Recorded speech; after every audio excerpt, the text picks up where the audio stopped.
Wheelchair Warriors, episode 496. Woo. As always, I'm your host, Justin Baker, and as always, I'm joined by Viable Human, Chris Saturn. Justin, is there ever a point where you just decide the number's too big and you're just going to stop reading it? No, as a recent fan of Cookie Clicker, I've decided no number is too big for me. I want every number to be as big and ridiculous. I want numbers so big they have letters in them. That's where I want numbers to be. That's the ideal state for me. Yeah, I want that E. If it ain't got an E, get it the fuck out of here. Yeah, that's when Balatro gets real nice. Is when the E shows up. Yeah. I want those real insane. I want those numbers that I don't even know what they mean. I'm just like, I know that means. Feel imaginary. I know that solves to a number, but I don't know how to get there.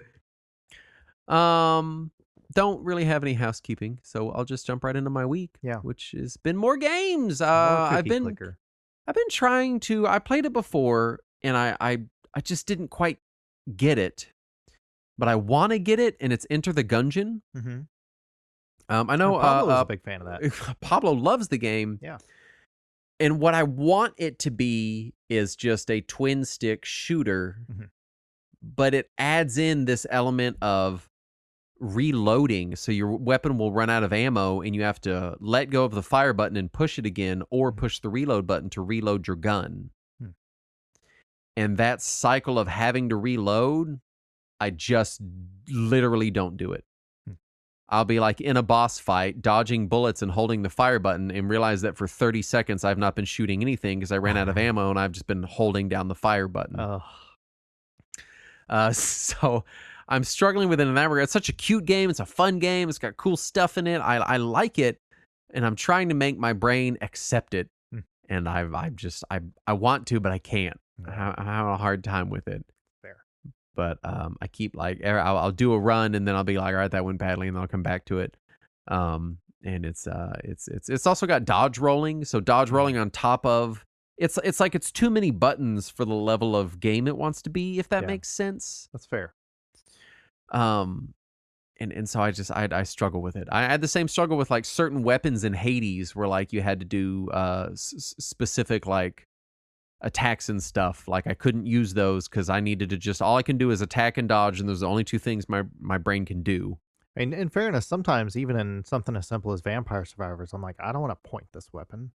Yeah, I won't pick weapons I have to point. My brain needs to do as few things as possible to pay as close of attention to not dying as I can. Yeah.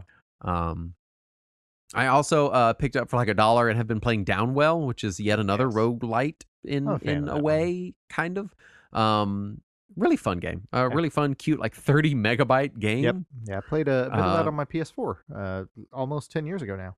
Yeah, it's a well falling simulator. Yep. Where you fall into a well, and that's basically the game.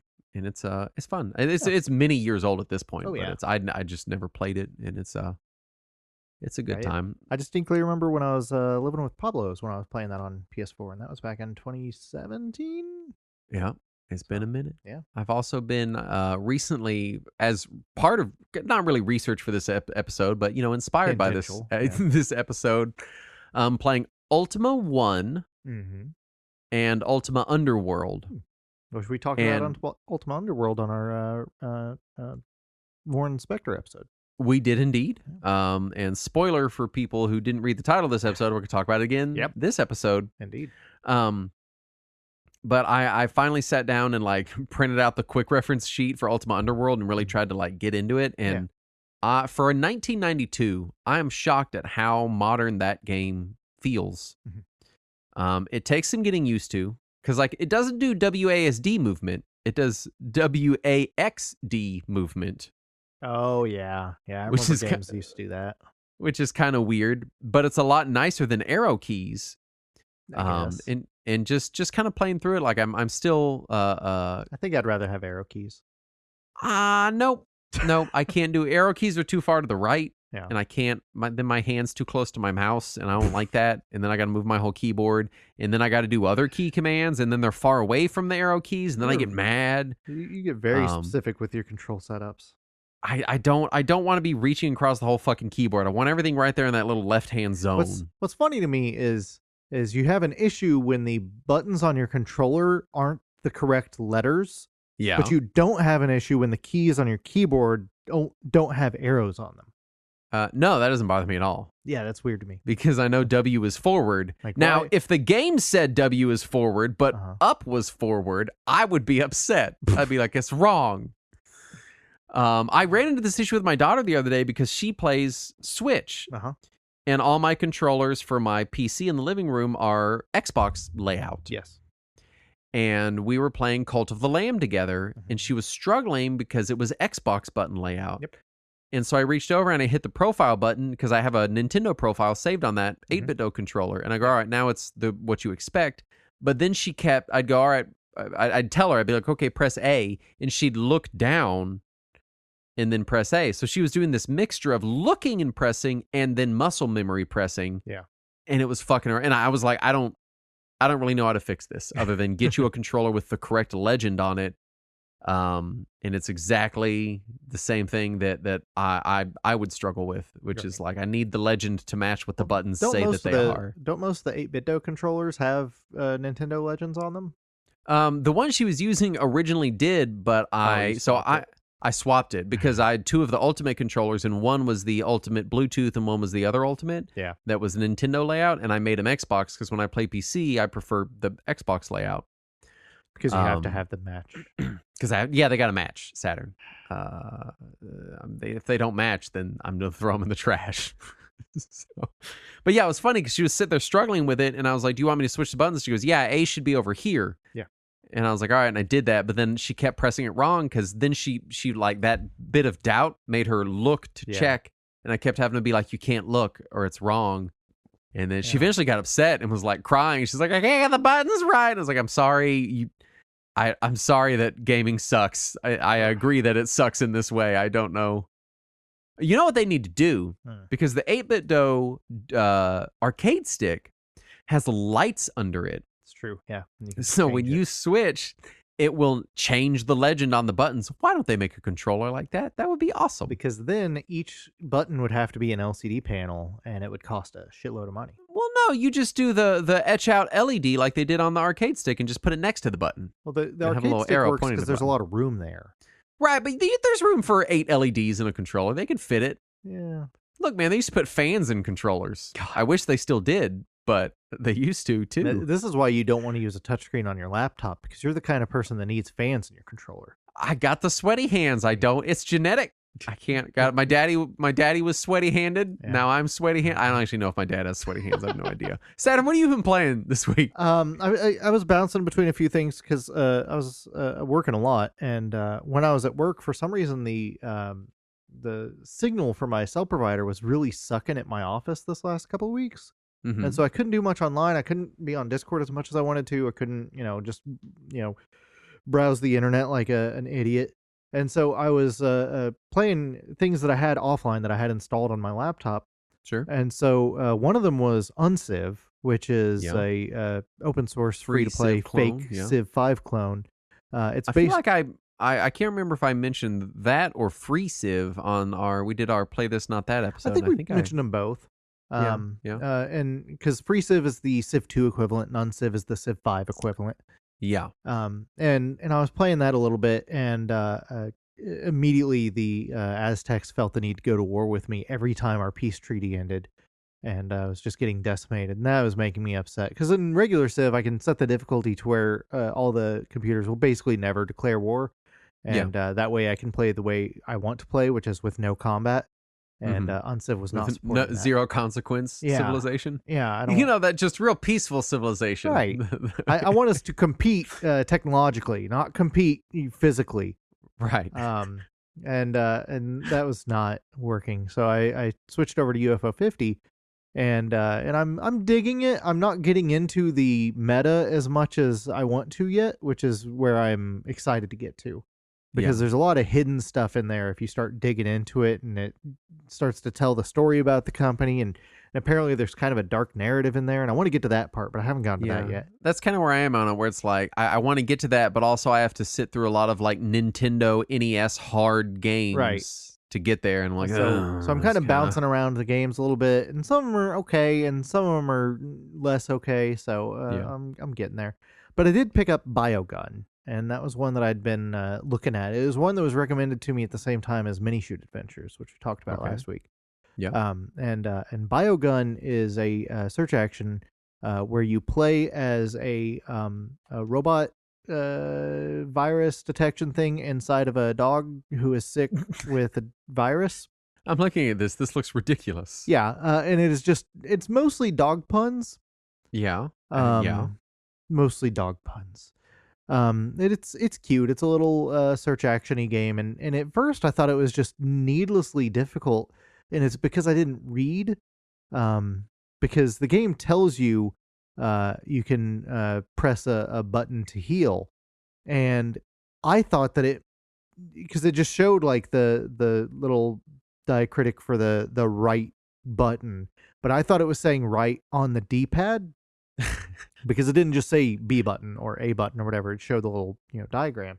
Right. And I thought that diagram was showing my D-pad. So I kept trying to hit right on my D-pad, which brought up a menu, which I assumed would have healing items in it, and I just didn't have them. Mm-hmm. And so I thought that I couldn't heal because I wasn't finding healing items, and I was getting my ass kicked in. No, it wants me to hold the right button to heal.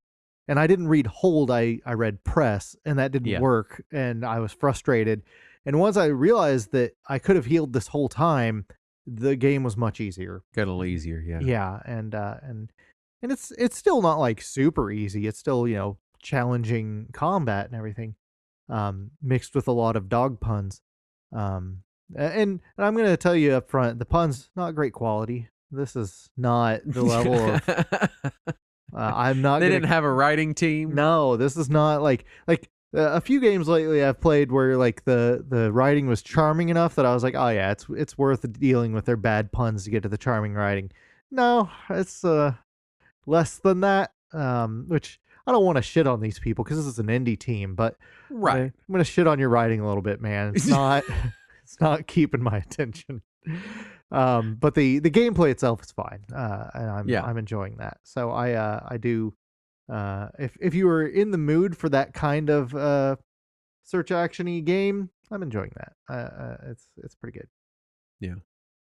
Did you just post a picture of a My Arcade Retro Atari that has Jaguar controls? It was just announced, and I didn't want to not cover it in our news. Oh no! I mean, it was announced today at 9 a.m. Jaguar controls. Why would you do that? It would have missed our news, so we'll get to that. All right. Anyway, also, I had seen a YouTube video from a guy. I don't remember his name, and I feel bad that I didn't write it down. But he was mentioning some software where you can turn a Raspberry Pi into a Vita dock, so that you can use a Vita as a hybrid, like a Switch, where you can be in the middle playing it, plug it into the dock, and then immediately play it on your TV, and it continues to play, and then undock it and continue to play. Oh. Which is really neat. And it just requires a Raspberry Pi, and he had like a custom molded dock and all this shit. I'm not going that far. I'm just using one of my many spare Raspberry Pis that I had laying around. Yeah. And I installed the software. It works great as long as your Vita is hacked. Just plug it in, immediately outputs on the screen. You can use a PS3 controller, PS4 controller, PS5 controller, and just immediately play on there, which is nice. And the thing that I am appreciating about it is on my Vita TV, which I already have and can play my Vita games on my TV, it won't work with select games because the Vita TV isn't compatible with them. And you can use a whitelist software to cheat that, but some games still need the touchscreen to play. Mm-hmm. And you just or the back touch screen, or the back touch screen. Yeah, you just can't do anything about that. But with this solution, you can either use the Vita itself as the controller and keep playing that way, or pick it up for a moment and use its touchscreen for the momentary interaction with the touchscreen, and then go back to using a regular controller and it'll play. And that's great. That means that I can finally play the world's worst Silent Hill game on my TV. Because finally your dream come true. Because God, Book of Memories is still such garbage. If you haven't played it, it's what if Diablo meets Gauntlet Legends, but worse. And I'm listening. And it occasionally wants to put some try-hard horror in there. Like it's Diablo meets Gauntlet Legends meets some random Hellraiser level horror. All mushed into a game that's a C-. Saturn, this all sounds incredible. Why have you not told me about this before? I have told you about this before, and that's exactly what you said about it. But no, it's a mediocre-tastic game. Like, it's not a bad game. It is WayForward. WayForward knows how to make a good game. They just didn't. This sounds this time. great. It'll be my first Silent Hill. Yeah, I've told you about this many times. I keep forgetting, I guess. Yeah, it is Vita exclusive, and the problem is, even if you use the whitelist to play it on a Vita TV, as soon as you get to character creation, which you have to create your own character, which is also a thing I don't like, it immediately asks you to put in your name, and it requires the touchscreen for that. It arbitrarily requires a touchscreen for entering your name. It won't just bring up a keyboard. You can't even select the field where it asks you to enter the name. You have to touch that field, and then the keyboard It's pops like those up. DS Castlevania games that made you write your name. Yep. And then never you. Well, I guess they did use the touchscreen. Well, the first one used it after that. The other two didn't. So yeah, there is little things like that in certain games that the Vita TV just won't work, and this does, and that's great. And all it needs is a Raspberry Pi to do it. Granted, if you try to output greater than 720p, my Raspberry Pi 3B suddenly tanks the frame rate. Oh no! Which is fine because the system itself didn't even output 720p originally. It was natively much less than that, and the Vita TV only supports 720p, so it's not like it's any worse than that. But you are limited in your resolution unless you're either on a Raspberry Pi 5 or if you want to tank the frame rate. Yeah. But it is still an option. And also, I finally sat down and started Linda Cubed. Which I didn't know Linda got cubed. She did. So if you're not familiar with this was originally a PC Engine game that got a port on PlayStation and Saturn. And it is an animal it's a game collecting JRPG that is themed after the ultra violent, ultra sexual early 90s anime movies. So 90s anime sexy Pokemon. Kind of, but all right. But you don't get to battle the animals when you collect them. You were just collecting them to put them on an arc. You aren't. Your party members are your character Ken and Linda, who he has been designated to go on the arc with, meaning they are intended to repopulate humanity, whether they want it or not. I think you need more than two people to repopulate. I don't know if you've read the story of the arc. You just need two of every animal. But that's not. I mean, genetic diversity. Look, you wouldn't. This isn't about science, sir. This is about an arc.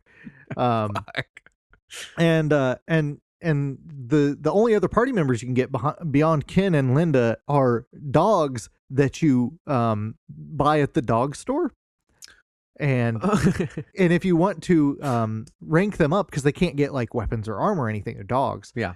You have to take them to a veterinarian who's the same veterinarian who will revive them if they die in combat. And the veterinarian will offer to train them for a not cheap amount of money. And when you do, the screen just fades to black and you hear this dog getting tortured. And sometimes it fails. So you had to hear a dog getting tortured and be like, Fido didn't rank up at all. And I'm like, well, what the fuck was the point of this horrible thing I just did? Sounds a little dark. It's very dark. But then it goes back and forth between this ultra violent, ultra dark, and slapstick, wacky early 90s anime. That's bizarre. It's really bizarre, and I'm trying to decide if I hate it or not. Because it's also really if it's difficult. Terrible or genius, right? Yeah, I can't decide. It's somewhere in there. It's not been re-released even in Japan since the late 90s because of its tone. So I don't know. I don't know how I feel about it, but I'm giving it a shot. Yeah. Let's do the news. Okay. First up, Infidelity has made right by Tecmo's mistakes with a direct port of the 3 NES Ninja Gaiden games to one SNES cart with MSU1 arranged soundtracks. Finally, a Ninja Gaiden trilogy on Super Nintendo that doesn't blow ass. Yeah, this is the same guy who's done those other NES, Super NES ports. Yeah. And most of them he's done have just been one game to one game, but he decided to do the full trilogy just to prove to Tecmo that it could have been done without sucking. I think they knew, they just chose not to. Right. And it's just literally NES graphics on your Super NES, so you're not getting any better graphic fidelity, but it doesn't have the flicker of the NES game because it can handle more sprites on the screen. Yep. So there's a minor upgrade and better soundtracks. A 90 gigabyte leak at Bungie reveals a ton of early development info from the first Halo, which is exciting. Some of the other early Halos too, but definitely the first one. Very exciting. Is some of the dev work going back to 1998, which was a few years before release. For people that don't know, it was in development for a while and was I believe, originally a Mac, I think, exclusive game. It was exclusive because they made what was the games they made before it? Marathon, which were also Mac games. Mm-hmm. During a presentation about preservation, a representative from Sega admits that the company doesn't actually know how many games it owns, but it reveals that they purchased the rights to Warp's game library at some point. Is this why they said they're not a retro company? Is this like when maybe someone's they've forgotten? Is this like when your neighbor's like, "Hey man, can I borrow that air compressor you said you had?" And you're like, "Fuck, I don't remember where that is, and I don't want to dig it out." And you're like, "Oh, I don't have an air compressor." And he's like, "Nah, I definitely remember you having one." And you're like, "Oh, no, I don't." I heard it when I was trying to sleep that night. I'm not a air compressor company. I don't know. I don't have that. Well, in this talk, they're like, what's important is preserving your history. And here at Sega, we don't even know how many games we own. The whole point of the preservation was the presentation was they're talking about how they're trying to become better at preservation. They're trying to go back and do the research and make sure that everything developed now is being preserved correctly. And the guy who without regard to the shit they could be preserving now. And the guy who was presenting it was like, when I started this project, I went back through the records. We don't even have records of all the games that we own. Our documentation was that bad, and we're going to try to make it better. But yeah. So like real at a high level, it's a net positive, but it's a little ridiculous to hear that. Yeah. It's still made for great clickbait headlines, but at least they're trying to do better. A fake lawyer claiming to represent Nintendo has been issuing takedown requests to YouTube videos because now you can just pretend to be a corporation and YouTube will do whatever you want. Right? Isn't that nice of YouTube to do just anything that anyone who claims to be a lawyer says? I know that it's a joke, that people have been making the joke for a few years now, but I really think nobody works at YouTube. Yeah. I think it just runs. Yeah. There's just some executives in charge of it, and that's it. Did you read the in-depth on this? Because this is just a mess. And the guy claiming to be the lawyer kept doubling and tripling down over and over and over again until other lawyers were involved. And until Nintendo themselves were like, no, that is not the kind of form letter that we send. They wouldn't admit that the video wasn't one they want to take down. They're just like, no, that is not technically the kind of letter that we would send. Yeah. So it's a mess. The Majora's Mask decompilation project has learned that the game had native support for the N64 microphone adapter at one point in development. Yeah, apparently you could shout commands at Majora's Mask at one point. I didn't like Majora's Mask, so my immediate thought was just me being like, "Stop sucking! Be more fun!" Those would be the commands I would shout at Majora's Mask. Yeah, I don't remember what the commands were. I think it was like a minigame specific or specific outfit specific command or something. Or maybe sword something slash, to do with the sword slash. Maybe it would have been when you were playing a music instrument in the game or something. I don't know. Oh, yeah. They make you sing. That would be horrible. God, that'd be worse. The RetroTink 4CE has been announced. 4K, what did I say? Just 4? Yeah. 4K CE has been announced. Includes most of the same features as the full RetroTink 4K for a reduced price of $475. Now, hold on. The regular RetroTink 4K is like $800. Yeah, this is like about a third of the price off. So it is a lot big discount. cheaper. And the RetroTink 4K is allegedly a fucking fantastic scaler. Yeah, everything I've heard about it is phenomenal. But that's still just a load of money. That's the price of a PS5, Justin. Like, Mike Chi deserves every dollar he gets for the work he's put into these devices. Definitely. But I really want to be able to afford one. I have I have the RetroTink 2X, and it's great. Yeah. I haven't used it in a long time, but when I did, it worked great. Yeah. A fan-made alpha build of GTA 3 has been released for the Dreamcast. The game is fully playable and includes all music and assets of the original, proving that we didn't need the PS2 after all. And the game was originally in development for Dreamcast before it moved to PS2. Yeah. And they canceled it because the Dreamcast died. Yeah, you don't say. Yeah, but they what I find interesting about it is the Dreamcast has fewer buttons on the controller than a PS2, so they had to rearrange the controls a little bit to make it work. Yeah, there's no second stick for the camera. Right. There's also no second triggers. Yeah, true. Also true. So they rearranged the buttons a little bit, but they also made it support a fan-made adapter that lets you plug PS2 controllers into a Dreamcast. Oh, that's wild. Right? So that's at that point just playing on PS2, but still wild that they got it working. Right. What is neat is they said that they recommend that you run it off of an optical drive emulator with an SSD, just because the amount of load in that GTA 3 does, as far as when you're in the open world pulling in assets from other areas, can slow the game down a bit. But somebody did test it on just a CDR, not even a GDR, just a CDR, just to see if it would work. And they said the frame rate dips a little bit, but it is fully playable. I like to imagine there's like one Dreamcast diehard that was there in that moment. It was like, I'll never play PS2 games ever, because he's so mad, and finally he gets to play GTA 3 after all these years because it's finally on Dreamcast 24 years later. An anonymous dev from Next Level Games says that Nintendo may not ever revisit Punch-Out due to an unexpected level of pushback about the character stereotypes in the Wii game, which is fair. It's pretty fair. Yeah. It's pretty. It's a thing. Yeah, it's kind of one of those like, oh yeah, that was the thing, wasn't it? I forgot. Right. And then you forget how bad some of them are. Yeah. And you're like, oh yeah, they are pretty. Some of them were bad enough that they were already censored by the NES port. Yeah, so it just the specifically Vodka Drunkinski had been censored by then. Yep, to Soda Popinski. Yeah, and so had Pizza Pasta. Yeah. So yeah. So I don't know that anyone's like clamoring for those to come back. Hey, fairness, love Punch Out, but the game, I think you could do the game and just have regular dudes. You could have regular caricatures without them being stereotypical caricatures. That's a thing you can do. Totally. I don't know that Nintendo knows how to do it. I mean, their main mascot is a stereotype of an Italian person. It's not wrong. But if they could figure out how to do it, then... Okie dokie. Oh, jeez. A part of the original Shenmue to PS2 and Xbox was in development at Sega before being canceled. I guess they forgot that they had that too. Fucking idiots. Well, they're not a retro company, Justin. They're not a retro company. You can't expect them to do these things. Which brings us to our topic. The thing you posted in the chat. I forgot. Oh, yeah, thank you.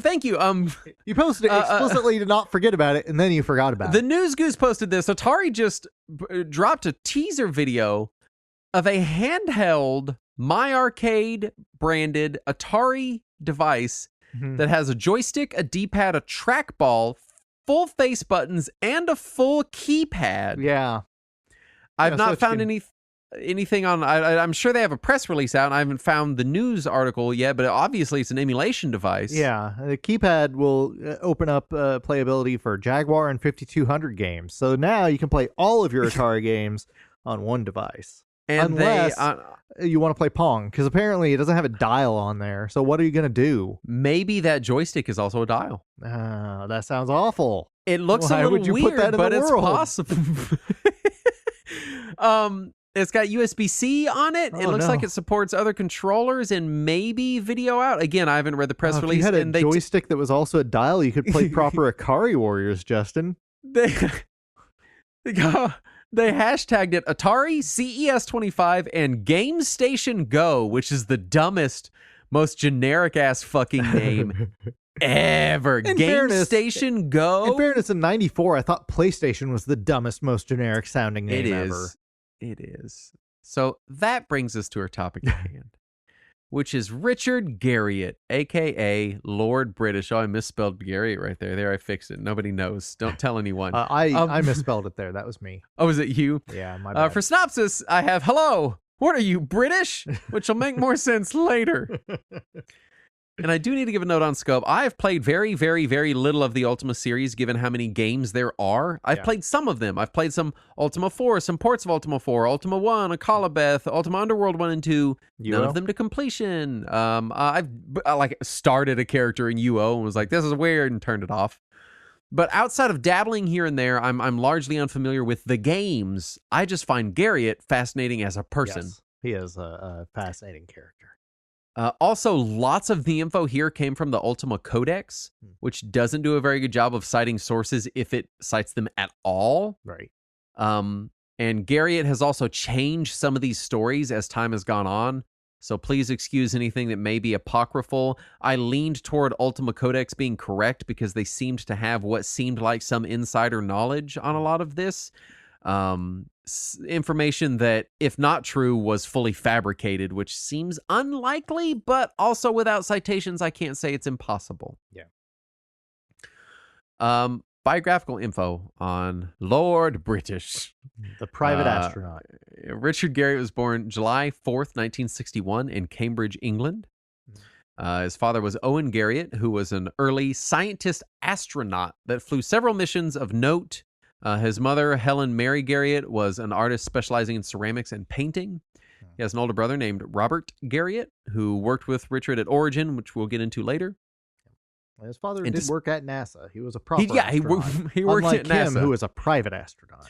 Yeah, but he was specifically called a scientist astronaut. Right, I'm guessing being different from most astronauts, usually previously being pilots. He was indeed a scientist. And there's a list of notable missions that he went on. I didn't include because it ain't about him. Yeah, Fuck that somebody guy. else's story. And despite being born in England and having dual citizenship because of it, he was raised in Nassau Bay, Texas. This is outside of Houston, which is near NASA. And you can't trust people from Texas. No. Just a bunch of fucking idiots down there. His father was in England studying at University of Cambridge when he was born. That's why they were in England. I should probably specify that we are in Texas. We're also in Texas, sounds like I'm being an asshole. His early life. Gary grew up outside of Houston with an astronaut for a father, so he was often around astronauts and their families. This led to, quote, an early interest in space flight, which we would see manifest in both his games and personal life. And we have to start with the nickname British and Lord British. So reports on the nickname British and subsequently Lord British popped up, and they kind of vary depending on when you ask Richard Garriott about the nickname. Yep. The common thread amongst them is that he grew up in Texas without a Texas accent. That's the I think the nugget of truth How here that we can definitively say. And that led to kids calling him British because he lacked their particular patois, right? Now, there is a more detailed version of this story. Sounds like something kids would do, though. Totally, yeah. The more detailed version, which he regaled us with in issue 26 of Computer Gaming World, was, quote, "When I first learned fantasy games, I was at Oklahoma University for high school summer studies.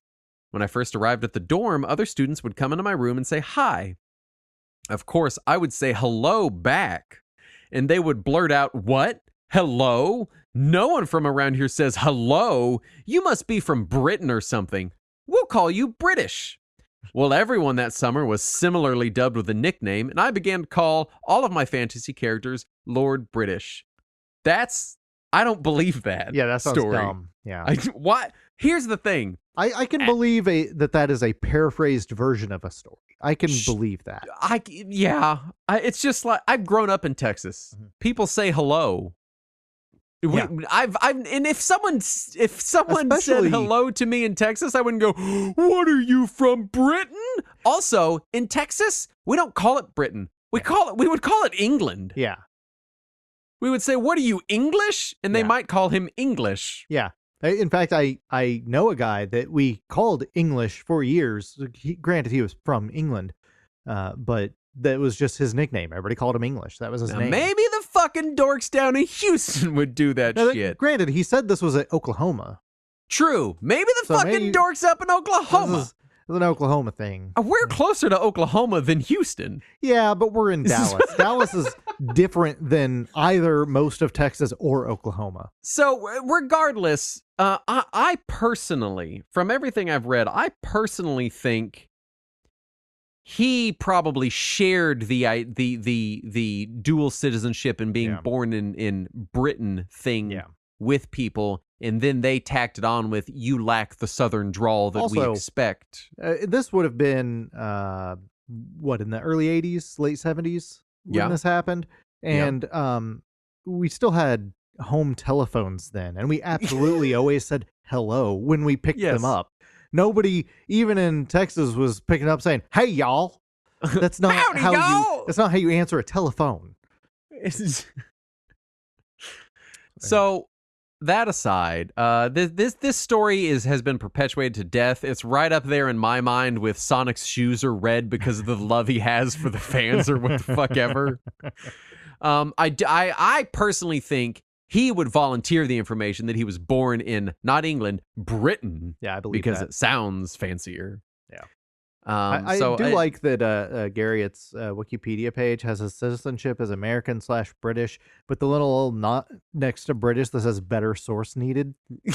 Yeah. I feel like that really is a sum up of his background in general. His mother would teach him a new artistic skill every summer. And so, which was, and he talked about a lot of the different artistic skills he learned over the summers, him and his brother, which is really cool. And another story he tells about that. And if you've ever seen Richard Garriott, you've seen it. He wears this big silver snake necklace. It's not discreet. No. It's a very big snake. Yes. And he has claimed that he made it when his mother was teaching him jewelry making one summer, which, what a fun childhood memory. But he also claims that making clasps was too difficult, so it is permanently attached to his neck. Which is now not true. That's not true. Garriott still wears it. Yeah. And here's the thing. He's an adult man who's gone into space. You don't get to wear a giant like he's gone on planes. You got to take it off for a metal detector. Yeah. Like, you know what I mean? Like, there's just no way. Like, there's pictures of him on spacecraft, and you can tell he's not wearing it there. Yeah. And so I can't tell if this is him being hyperbolic. And because here's the thing about Richard Garriott. He's very, he's one of those larger than life gaming He's a figures. character. Yeah. And he understands more so than even people like Peter Molyneux. That he is playing the role of Lord British as much as he is being Richard Garriott. Yeah. Right. So it's straight up first thing to recognize about this man and why he's so fascinating. That there is a character named after his namesake in his games that is also a character that he helps portray. Yeah. At Clear Creek High School in 1975, he claims to have had his first real experience with computers, working with the school's teletype machines. They were connected to a PDP-11 system. This is pretty common for computer systems in the mid-70s at schools. A lot of schools would get these, and they would just kind of be tucked away in a basement. Unlike a lot of other schools, he was just sort of given unfettered access to the machines and ultimately convinced the school to let him make his own self-guided computer course centered around them. Which was apparently a thing this school did where the older students could kind of make their own curriculum and coursework. Nice. He claimed that no teachers knew how to use the machines, so he was completely left unsupervised with them. I believe that. And he also claims that it counted as his foreign language credit, which sounds like some shit he said as a joke and magazines picked up. I again, what? Yeah, that doesn't sound legit. I had to have a foreign language credit in the state of Texas, and I took 3 programming classes, and I still had to take Spanish. Like, granted, this was 20 years before us, so true. In the mid to late 70s, his sister-in-law gave him a copy of Lord of the Rings, and he began playing Dungeons and Dragons, which was kind of in vogue in nerd culture in the late 70s. Right. His interests in fantasy gaming, and computers all kind of quickly collided. So he started making teletype computer games pretty quickly by late high school, and some of his early prototypes were called D&D, like D&D, not Dungeons and Dragons, just like D&D. And he would iterate on them. So there was like D&D 1, D&D 2, D&D 3, these games he was making on these PDP-11 teletype terminals. And that's kind of how he started cutting his teeth, on getting his teeth wet. Getting his teeth wet, doing programming, and interested in fantasy and writing games and doing all of that kind of together. Yeah. And after he saw an ad for an Apple II, he made a deal with his father that if he could make a working role-playing game, then his father would split the cost of an Apple II with him. Nice. And so the game that he made for his school teletype system was called D&D number 1. And this would eventually be iterated upon with more D&D numbers. Yeah. All the way up to D&D number 28. Because throughout his entire life, he had a problem with sequelitis. Yeah, he had already made 28 sequels. Yeah. So Ultima 9 didn't seem that weird to him when it happened. Relatively normal. So D&D 28, also known as Ultima Zero, also known as Akalabeth, is kind of also the start to his professional life in gaming. It originally started on those teletype machines. It lived on punch tapes until he later ported it to his Apple II, where the game also gained its wireframe 3D dungeon graphics. And his boss at Computerland pushed him to sell the game, which was then, at the time, named D&D 28B, because presumably after making D&D 28, he iterated on that to A and then B. Yeah.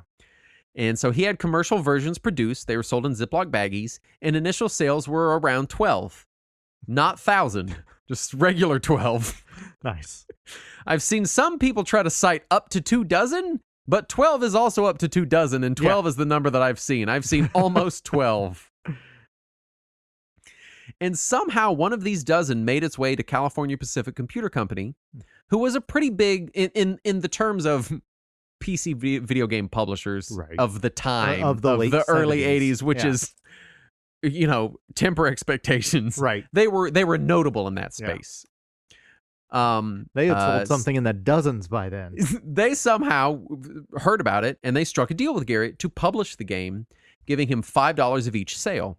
So Akalabeth made its second commercial debut in 1980 with a 4-page manual, and along with a second release in 81, sold around 30,000 copies, which is a lot more than 12.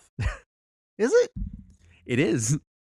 Akalabeth also featured the NPC Lord British, which would go on to become a mainstay character for the Ultima series, which eventually leads us into Ultima 1. This is in 1981.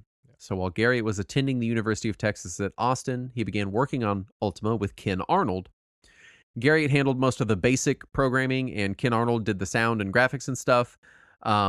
The graphic portion of the game is very much just, or the dungeon portion of the game is very much just, this is Akalabeth. And then we've added an overworld and some quests to it. And it was originally intended to be named Ultimatum, but that trademark already belonged to an existing board game, which I now desperately want to find and play. And he once again went with California Pacific Computer Company, who published the game on 5 1/4 floppies with a 12-page manual. But then they pretty quickly declared bankruptcy pretty soon after it. Oof. And this caused him to enter into a publishing deal with Sierra Online, which was recently rebranded from Online. Yeah. Which is their previous name, which makes no sense now, but in the early 80s did. And would shortly thereafter rename themselves again to just Sierra. They just had to keep pushing that Online out of the name. They didn't want, and it was Online with a hyphen too. Yeah. Real 80s shit. Straight up. I love the old Online logo from before they went Sierra. It looked like magnetic tape. Ultima was celebrated by the few publications covering PC gaming in 1980. It sold well with a $39.95 price tag. The game also featured extensive space travel, which I did want to mention for people that haven't played any Ultima games. Like, space travel is already featuring in his games in 1981. Yeah. In the fantasy realm in the 70s, specifically in the D&D space and the adjacent pulp fantasy space, mixing sci-fi and fantasy was not that weird of a thing. Some of the most early celebrated Advanced Dungeons & Dragons modules straight up have like aliens and ray guns and crashed spaceships in them. But the mixing of sci-fi and fantasy is something that retroactively Ultima is kind of remembered for. People that are discovering it for the first time playing these early games are like, oh, you get a spaceship and go into space. That's weird. But a lot of it just grew out of pulp fantasy, which already kind of mixed these things together a lot of the time. I just want to mention that the initial retail price, that $39.95, adjusted for inflation, is $140 today. Woof! That's toasty. Yeah. A year later, this led straight into Ultima 2.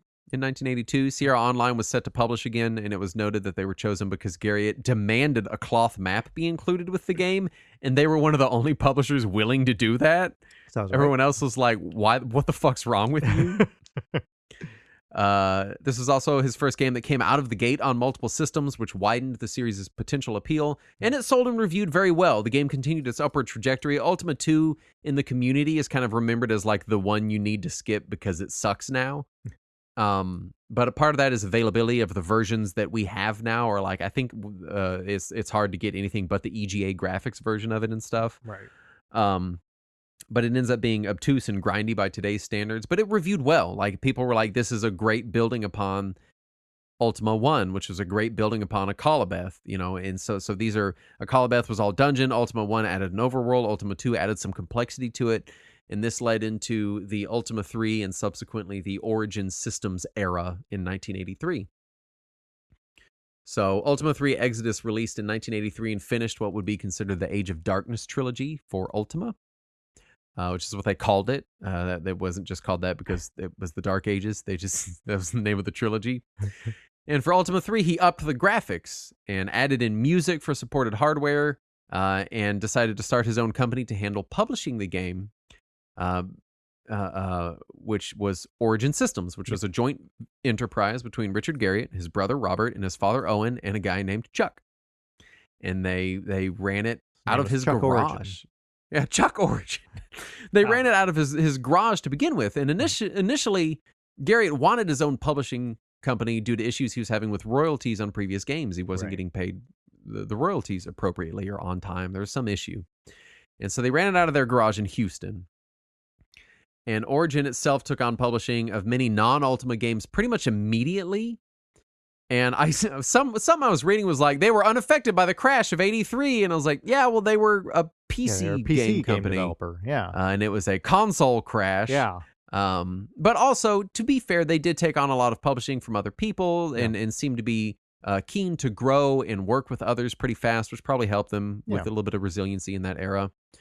There was a whole list of these, but there are some notable Origin employees over the years. These aren't right off the bat, but these are over the years. John Romero worked there as a programmer. Warren Spector famously worked at Origin Systems. Yep. Chris Roberts, the Wing Commander guy. Wing Commander was Origin Systems published. Yep. Tom Chilton, who was later a lead designer at Blizzard, worked at Origin. Which is a company that has never done anything wrong, as we established in our Blizzard episode. Right. You just go listen to that and know how Blizzard never did anything then wrong. Never think about anything after that. Like the previous games, Ultima 3 sold really well. It reviewed really well, continued to push the envelope for computer role-playing games in general. Mm-hmm. Remember, this is 1983. Right. You know, having a game that's anything other than a dungeon crawl is bizarre. And this is before like the NES in America, you know. This is right around the time it released in Japan. So yeah, so like the Famicom's just coming out, the entire console market is crashing, and Origin Systems is pushing the envelope for what a computer role playing game is and can be. Yeah.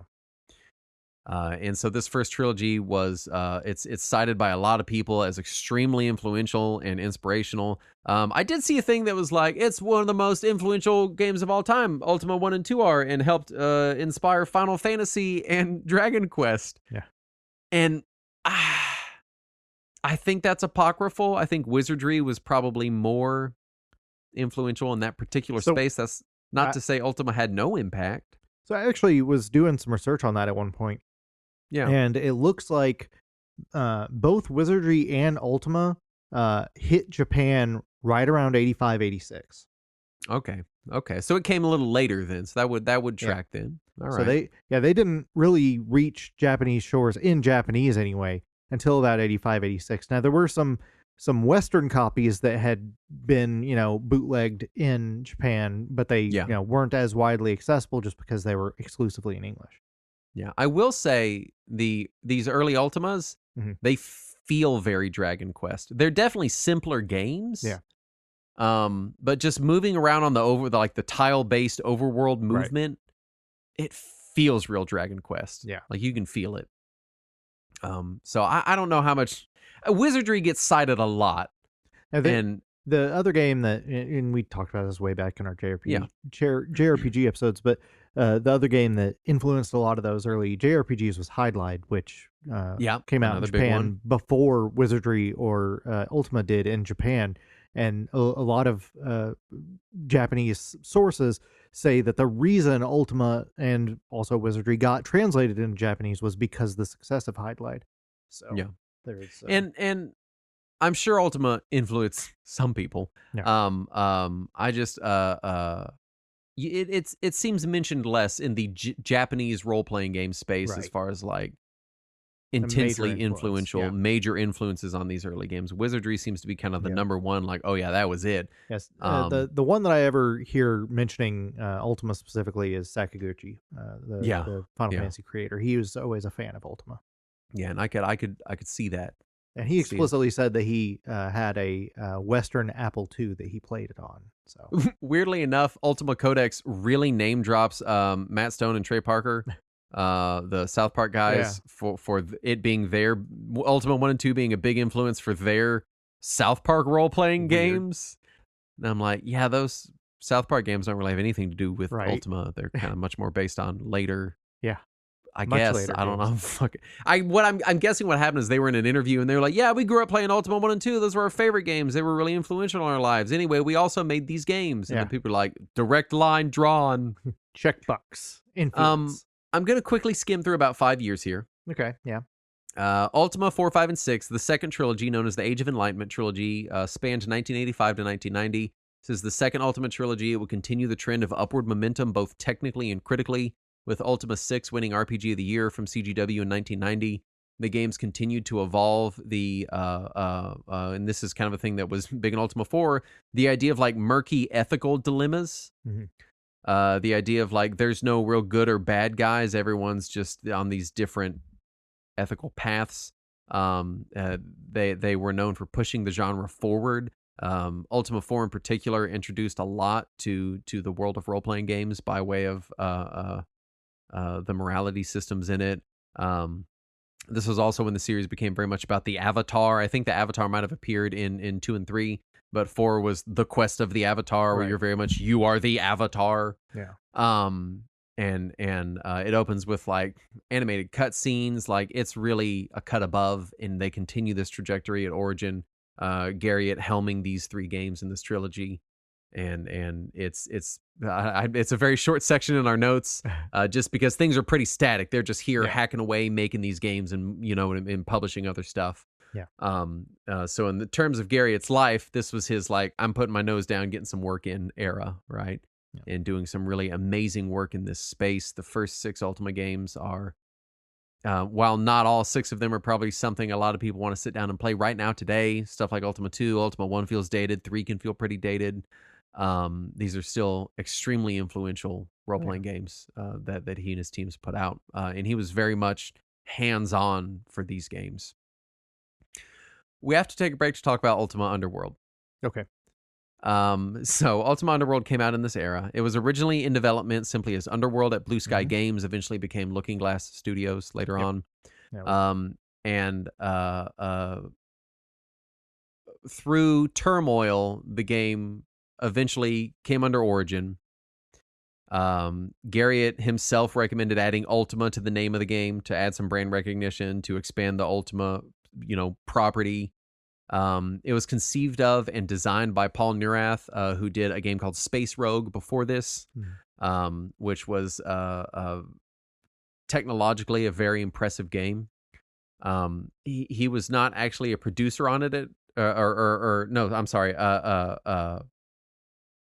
Warren Spector, this is famously one of the early games that he worked on. Yeah. And he was not even, he wasn't signed on for it. Like, Paul Neurath made this tech demo for the game, showed it to Warren Spector. Yeah. Warren Spector was so blown away on the game that he basically begged to work on it. Yeah. And eventually got to become producer on the game because the producer of the game resigned the company. In Underworld was Paul Neurath trying to add a realistic, lifelike dungeon environment to a dungeon crawler. He wanted to increase the game's verisimilitude, make you feel like you're there. And compared to other stuff at the time, there is nothing as immersive as Ultima Underworld in 1992 when it came out. Like this is, I talked about at the top of the episode, an intensely impressive dungeon crawler in 1992. It would go on to be an extremely successful game on its own. It's often credited as the first immersive sim game, which is a genre that includes things like Deus Ex and System Shock 2 and Thief and other Looking Glass Studios, Warren Spector games that we kind of talked about before. But a lot of it got its start here by Blue Sky under the publishing wing of Origin at the time, right in the middle of the second Ultima trilogy that was being worked on. Which brings us to the later Ultimas, the next trilogy of Ultima games. Ultima 7 and 8. Starting with Ultima 7, Garriott did something he'd never done before. He planned things. That was a mistake. Like ahead of time.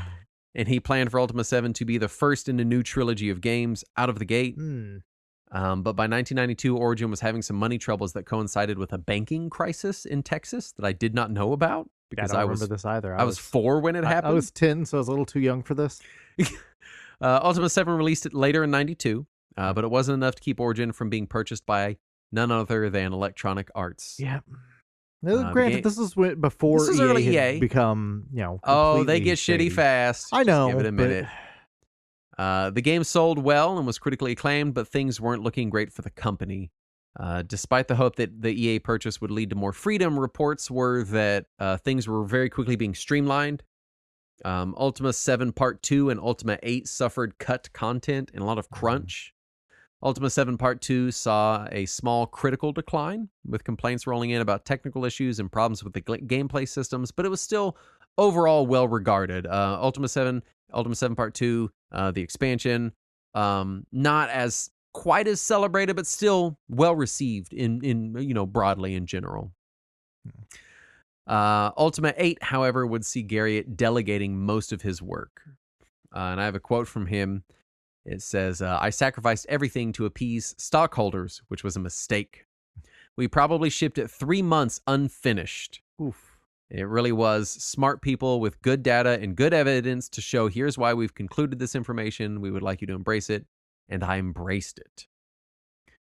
So this is kind of the start of Garriott's decline with Origin, with EA, with the Ultima franchise. And weirdly enough, it's right before Ultima is possibly going to reach more people than it ever has before. Yeah. Because we're now coming into Ultima Online, which came out in 1997, which eventually leads to Garriott's departure from the company. Right. So despite low internal expectations, Ultima Online began development. Garriott championed the idea that the game have a cohesive plot and really fit into the Ultima IP. He had high hopes the game would be accessible to the general public. You got to keep in mind that this is an era when we've had some MMOs. We've had Meridian 59 floating around. We've had some weird shit going on. But none of it's really like a game. It's more like this is an online experience, and it's kind of a game. We've got MUDs and stuff. Yeah. But he wanted this to be cohesive story and accessible, a real cohesive game with a plot, which stuff like Meridian 59 kind of wasn't, and accessible, which MUDs weren't. They're text-based, you know. And the game hit beta in 1996, and they had an unexpected surge of interest. So EA did the EA thing and immediately pulled people from Ultima 9 to finish Ultima Online by 1997. Yeah. And while it ultimately was not the insane cultural event of something like EverQuest or subsequently World of Warcraft, it was still very successful on its release in September of 97. It began spawning famous internet folk stories even as early as the beta, when Lord British, the in-game NPC version of him, was assassinated during a server test. And this was further helped along when Garriott resigned from Origin in 99 and Lord British went with him, which spawned all sorts of weird rumors within the game. Yeah. So Ultima Online was intensely successful. There were issues with lag. There were issues with too many players. And it was a big hit, not only for the Ultima franchise, but just for EA in general. Yeah. After the success of UO, EA canceled all Ultima projects that were not Ultima Online related, which caused the strife that eventually led to Garriott leaving later on. But before he got out the door, he was able to see through the release of Ultima 9, the third of his final trilogy here. Yeah. Which would ultimately be the last game. Yeah, well, no, actually, but we'll talk about that. It was during the game's development, Ultima 9's development, the resources shifted to Ultima Online, and Garriott himself kind of took the helm of development for Ultima 9. Bob White, the game's lead designer, left the company entirely. And there's like Bob White versions of Ultima 9 that people have uncovered. That was like the version he had put together. Garriott, after rewriting and reworking a lot of the game, released it. I saw reports that said it may have even been before deadline. I think he was really pushing to get this out and then get the fuck out of there. Fair. This first version had very high system requirements. It had a notable amount of bugs. I think they had to issue a corrected version in some way with a patch. And it had middling review scores. Garriott's departure was imminent. All work was moving to Ultima Online. It just kind of seemed that Ultima was destined to die where so many games these days do, as an online live service. That's where Warcraft died years later, right? You know, this storied game franchise. Well, now it's an MMO forever, and that's all it will ever be. And we will never allow it to ever explore its RTS roots again. So, Garriott had a year of non-compete clause. After that year was up, so he left in 1999. He would serve as executive producer on the following NCSoft MMOs: Lineage, Lineage 2, and City of Heroes, all very celebrated MMOs in the genre. I find this all kind of weird because the MMO of Ultima is kind of what pushed him out the door, but he kind of became known as like the MMO producer. Maybe he just it struck something with him when he was working on it. He was also lead designer on Tabula Rasa in 2007, which is a mostly forgotten sci-fi FPS MMO that died a slow death over 2 years despite 7 years of development. Oof. And ultimately, Garriott sued NCSoft after they fired him and publicly claimed that he left of his own accord. By 2010, he won $28 million in that lawsuit. So in the face of the oncoming MMO storm that was EQ and WoW in the early aughts, it seemed like Garriott kind of missed the boat in both directions, right? Ultima was suddenly more popular than it had ever been, but the traditional game he wanted it to be was taken away from him because of it.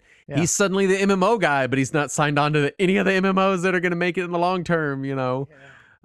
He was instrumental in one of the most influential MMOs of all time that's still running. Somehow. And you know, it's hard not to feel a little frustrated for him at this juncture. And it should also be mentioned, just as we're in this sad moment, the ultimate... the sad continues. Oh, I know, but the ultimate sad fate of Origin, EA just folded it and reused the name for their shitty service. Yeah, their web service, their online store, which they've since also killed. So, Garriott's kind of out of stuff for a while. Tabula Rasa was a tremendous and public failure.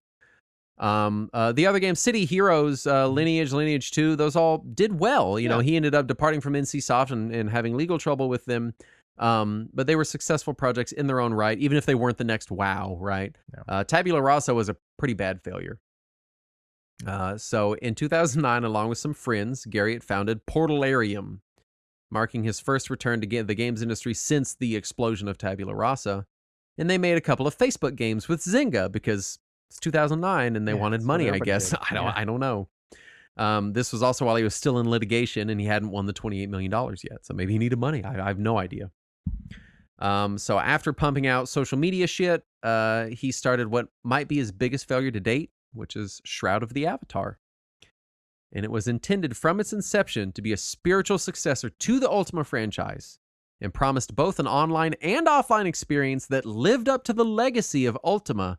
And in my opinion, this is his biggest mistake because Ultima's now got two legacies, much like Warcraft. Yeah. It has the single-player RPG legacy, and it has this extremely storied, now almost 2-decade-long MMO history. Right. Which has outlived its original legacy. And he's trying to live up to both legacies. Initially, the game was going to be released in 5 episodes. Remember that number? 5? And it seemed to want to be a story-driven alternative to kind of the cycle of grinding that so many RPGs had, or your MMORPGs had become. Yeah. Tracy Hickman of Dragonlance fame was signed on as a writer for the project, which is a huge get. Across 2 crowdfunding campaigns, the project raised somewhere around, I think, $3 million by about 2014. The game entered early access later the same year on Steam and fully released in 2018. Along the way, in 2016, Garriott attempted to sell 5 vials of his own actual, literal, liquid human blood. I'm not joking, this is real. On eBay to further funding the game. eBay pulled the listing. People discovered it was because you can't sell bodily fluids on eBay, and it's in the terms of service. So he put them for sale on the Shroud of the Avatar website. 3 of them sold. 2 of them for $6,000. 1 of them for $8,000. You could also buy the blood of Star Long, known as Darkstar, another developer previously known for working on Ultima Online. Mm-hmm. I've seen pictures of these vials. They are little vials of liquid blood, stoppered, and they're in like this little case that says the blood of Lord British. It came with some other stuff. You also got like an in-game, some in-game stuff. You got a studio tour. But also you got literal fucking blood, like it's a fucking Soul Reaver sequel, but in real life. Like, yeah. I mean, granted, was it a marketing stunt? Yes. Yes. But it's insane, dude. Don't sell your blood. Yeah. I mean, sell it at like a blood place, but not on the internet. Really, don't sell your fluids online. That's not what you should do. Makes you think of that lady that was selling gamer bathwater. Yep. He's like, gamer blood, $6,000. There was also insane add-ons to the game. Like there was this whole housing boom in the game where houses were costing thousands of real world dollars. And so then in 2018 it went free to play. Mm-hmm. In late 2019, the game and its assets were sold to Catnip Games, which was then a subsidiary of Portalarium, and development was transferred to them. So it seemed that Garriott wanted to retain ownership, but kind of washed his hands of having to deal with it. Yeah. In 2020, so remember, we started in 2014. It's now 2020. Yeah. In 2020, it was announced that a new overworld was coming that would eventually one day contain Episode 2 content. The game was poorly received on release. It's currently still available. It seems to get some small updates from Catnip Games, but the consensus is that it's a pale, incomplete imitation of Garriott's once impactful Ultima franchise that's not really worth playing, was never particularly finished, and is just kind of languishing there in MMO hell. Or really, no MMO goes to hell. Some of them do. Some of them do fully shut down. Most of them live in MMO purgatory. Yeah. Where MMOs just go to sort of swirl around in their own shit for a couple of decades. And that's kind of it. That's sort of the wet fart that is the end of his gaming legacy. He's not really done much in the gaming space since then. I think any goodwill he's had, he spent on Tabula Rasa and Shroud of the Avatar. He has done some non-game stuff. He went to space. He's one of the wealthy few who have flown in space as a private astronaut. Yeah. Paying roughly $30 million for the privilege in 2008. During his flight, he allegedly, quote, smuggled a portion of the ashes of Star Trek actor James Doohan on a laminated card, which he placed under the floor cladding of the ISS's Columbus module. Okay. He's got some weird fetishization with spreading fluids and body bits. Yeah, right? As of 2021, he was elected the president of the Explorers Club, which is as ridiculous as it sounds. Basically rich people who like go on submarine trips. He's engaged in, funded, and purchased many different rich guy things over the years, often related to space travel, which include, but are not limited to, buying the Luna 21 lander, participated in the first zero-gravity wedding. He wrote a memoir that you can purchase. Yeah. If you go to his website, I sent the picture to you. If you go to his website, it's a picture of him like in space floating. Yeah. And it's got this like dumb text above it. God, what does it say? Hold on, I'm trying to scroll to it real fast. It says, Richard Garriott, gamer, adventurer, pioneer. And of course, I edited it to this episode's cover art, which says, Richard Garriott, teacher, mother, secret lover. He helped start the Challenger Center for Space Science Education. He traveled to the bottom of the Mariana Trench in 2021 and placed a geocache there. It seems that in recent years, as his gaming credibility has declined, he has kind of taken up more the mantle of, I'm going to exist on the earth and explore and do weird rich people shit. Do cool rich people shit, you know, go in submarines to the bottom of the ocean, go to outer space and whatever. You know, and I don't know. It's we talked about it, I think, on the pre-show last episode about how these rich people are not using their rich people money to do dumb rich people shit enough. But at least Lord British is around to do weird rich people shit. Yes. He is doing weird rich people shit. Like, I'll sell you a vial of my blood to fund the video game I'm making for $8,000. That's some weird fucking shit. And then I'll go scatter some ashes in space. It's stupid. Yeah. But it's weird. But at least it's like weird. I'm okay with it. Yeah. As far as legacy, he is still kind of known as that dweeby Lord British dude that someone killed in Ultima. That's kind of his like lasting gaming legacy in the modern, you know, gamer lexicon. Yeah. The Ultima franchise is not only noted as being one of the most influential RPGs of all time, but also by virtue of Underworld being attached to arguably the invention of the immersive sim genre. Also, Ultima is credited as popularizing the MMO genre. Like the Ultima franchise has kind of... And also just for popularizing the RPG genre in general on PCs in the 80s. Yeah, I mean, Ultima is as a franchise and all of its little tendrils that it ended up going into has influenced massive amounts of the games industry, huge amounts, kind of unquantifiable amounts of it, honestly. It really, it's one of the no pun intended origin points for fantasy RPGs on PCs and in general, just in gaming. Yeah, and Origin itself was a legendary publisher. They published the Wing Commander games. Right. They put out Space Rogue, which again was very technologically advanced for its era. Like there were a lot of really notable Origin games just as a publisher. Yeah, you know, Shock and so there were a couple decades there where Garriott was doing insanely impactful work for the games industry on multiple fronts. It's unfortunate that it went the way it did. Yeah. I think personally, I don't know. I feel like after the NCSoft thing, if the story ended at NCSoft, him helping produce some other MMOs that are still, I mean, I don't know if you know this, Lineage 2 in some regard is still running. City of Heroes has been rebooted using one of the fan servers that City of Heroes said they could make now the official game server. Nice. Like games he worked on are still going. Ultima Online is EA's still fucking running it. I don't know why.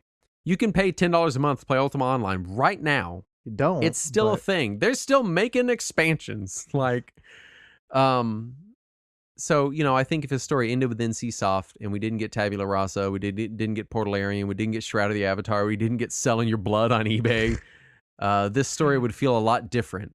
Yeah. You know, and so in my head, I like to end it there. I like to be like, he left, he started some other MMOs, and then he faded off into the distance and didn't sell his blood to anyone on the internet. He's definitely drifted away from gaming. I don't blame him. I mean, in addition to just getting older, you know, he seems to have the means and the interest to fund a lot of science research and do a lot of cool sciencey stuff and be the president of the Explorers Club. And I love that he's still remained just kind of a dweeb. Yeah. Like when you see him in interviews, you're like, oh, that guy's such a fucking dork.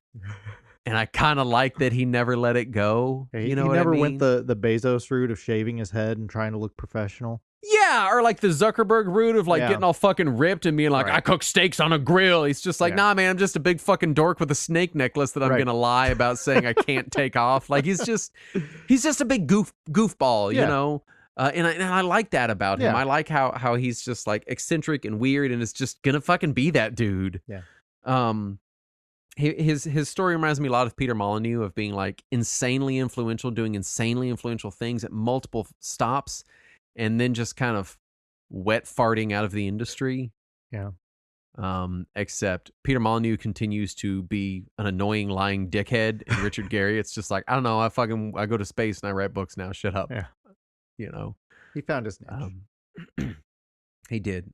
Just a I feel like because he's kind of a goofy character, and because a lot of his properties ended up going to EA, I think he doesn't always these days get the respect he deserves. And I mean, he's as influential, if not more influential, in many ways than some like megaton designers that we give a lot of attention to in the games industry. You know, there are multiple genres that very likely, even though he didn't start them, would not exist today in the way that we have them were it not for his direct influence in the work that he did. Yeah.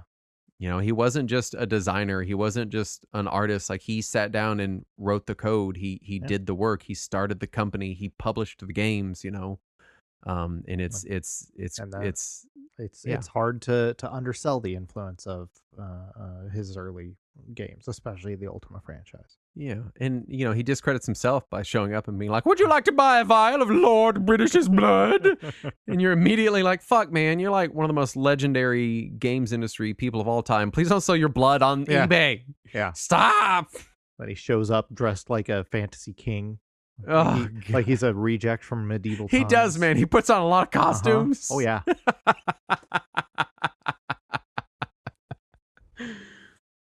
Yeah, just a really interesting dude. It's you know, I know this is only at best tangentially related to him, but I remember when I worked at Electronics Boutique, we had 1 or 2 games for older systems that just had never sold that were still on the shelf for some reason. Yeah. And it was mostly Game Boy stuff since the Game Boy was still viable at the time. Sure. And we had a copy of, I want to say it was Runes of Virtue on Game Boy Ultima. And on the back of the box, in like this really dumb ornate font, it says "A Lord British game." I always remember thinking that was so dumb, but like still kind of charming. I love that he never left behind his like tabletop gaming roots, because for people that don't know or have never done tabletop gaming, it's kind of dorky and embarrassing. I know no one would have expected that. I'm shocked.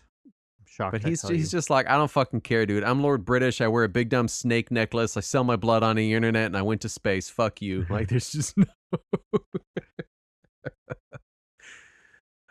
Anyway, that's Lord British. Oh, I found it. I found the dumb picture of the back of the box.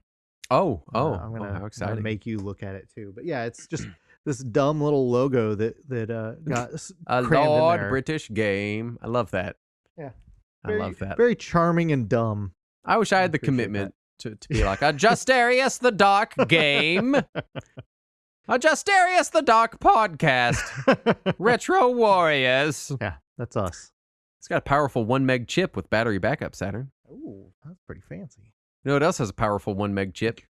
What is it, Justin? Our Patreon. What? At patreon.com/Retro Warriors. Where if you go there, I'll share this picture I photoshopped of Lord British that says "Teach Your Mother, Secret Lover." I'll send it to you if you want. We have the same names as last episode.